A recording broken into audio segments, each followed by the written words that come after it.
Another K-Fever hit in the Philippines sa back-to-back fan meet and concert na K-Opa Kim Son Ho at Mamamoo member Wee In na may kanya-kanyang aliw pasabog for their fans. Makichika tayo kay Aubrey Carampel. Malakas na hiyawan ang sumalubog kay South Korean actor Kim Son Ho paglabas niya ng stage sa Colorful Asia Tour fan meeting in Manila kagabi. Agad hinaranan ni Son Ho ang fans ng kanyang song na Miracle.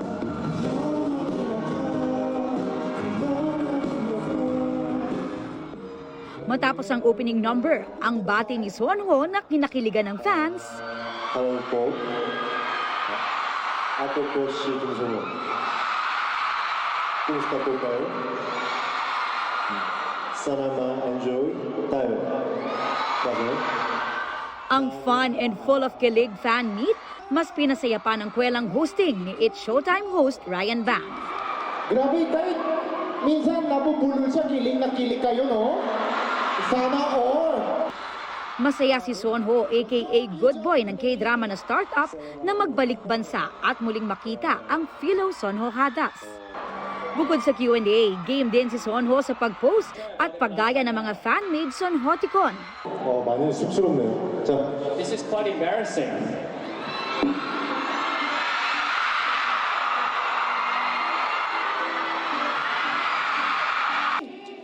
Pumasa rin siya sa games and challenges.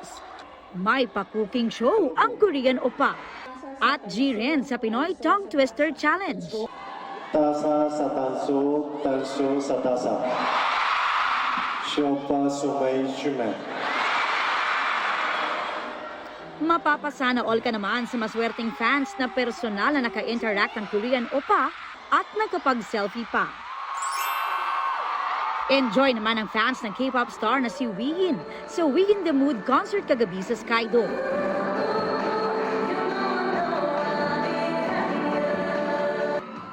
Bigay todong nagpakita ng singing and dancing prowess ang Mamamoo member sa kanyang first solo concert.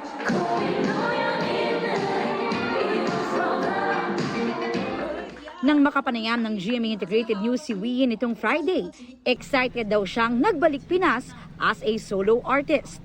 Memorable daw para sa kanya ang MyCon World Tour in Manila ng kanyang group na Mamamoo last year. 일단 저번에 방문했을 때 정말 Last time they had amazing energy during the concert, so that really left a big impression on us, and it's very memorable until now for us. 많은 에너지를 얻었었고 Ilang Filipino food raw ang gusto niyang matikman tulad ng crispy pata. Aubrey Carampel, updated sa showbiz happenings.